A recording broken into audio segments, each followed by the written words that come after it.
आपकी पेंशन या फिर इससे जुड़े एरियर्स का वारिस कौन होगा, यानी कि आपकी डेथ के बाद ये पेंशन किसे मिलेगी। अभी तक जो नियम है उसके मुताबिक arrears of pension nomination rule 1983 के मुताबिक ये तय करने का अधिकार एम्प्लॉयज के पास है कि वो जिसे चाहें नॉमिनेट कर सकते हैं, उसे ही पेंशन मिलती है। लेकिन अब इलाहाबाद हाई कोर्ट के एक हालिया फैसले ने इस पूरे प्रोसेस को बदल दिया है। कोर्ट के मुताबिक फैमिली पेंशन कोई वसीयत या फिर दान नहीं है, बल्कि एक स्टैच्यूरी एंटाइटलमेंट है। कोर्ट ने यह साफ कर दिया है कि यूपी रिटायरमेंट बेनिफिट रूल्स 1961 के मुताबिक परिवार पेंशन वालों की सूची कानूनी रूप से विवाहित पत्नी या फिर पति के नाम होनी चाहिए, यानी कि जो लीगली वेडिड स्पाउस होगा, इसी को फर्स्ट प्रायोरिटी मिलेगी, जो कि नियम 7 क्लॉज 4 के अनुसार है। ये पूरा मामला लेट असिस्टेंट टीचर प्रभु नारायण सिंह से जुड़ा है। उनकी मृत्यु के बाद पत्नी ने परिवार पेंशन के लिए एक आवेदन किया था, लेकिन नॉमिनेशंस के मुताबिक उनके बेटे अतुल कुमार सिंह को इस पेंशन के लिए नॉमिनेटेड किया गया था। इसी वजह से प्रभु नारायण सिंह की वाइफ को पेंशन के दावे से रिजेक्ट कर दिया गया, लेकिन पत्नी ने बाद में इस फैसले को चुनौती दी और हाई कोर्ट में याचिका दायर की।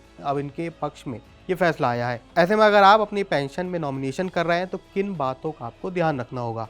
तो सबसे पहले एम्प्लॉय को नॉमिनेशन केवल परिवार के सदस्य के ही पक्ष में करना होता है, जो कि पेंशन के नियम 3 क्लॉज 3 में ही डिफाइंड है। इसमें पति, पत्नी, बेटे, बेटियां, माता पिता आदि को शामिल किया गया है।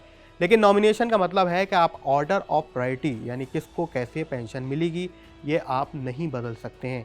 ऐसे में प्रायोरिटी हमेशा नियम 7 क्लॉज 4 के अनुसार ही तय होती है। इसमें पत्नी सबसे पहले आती है।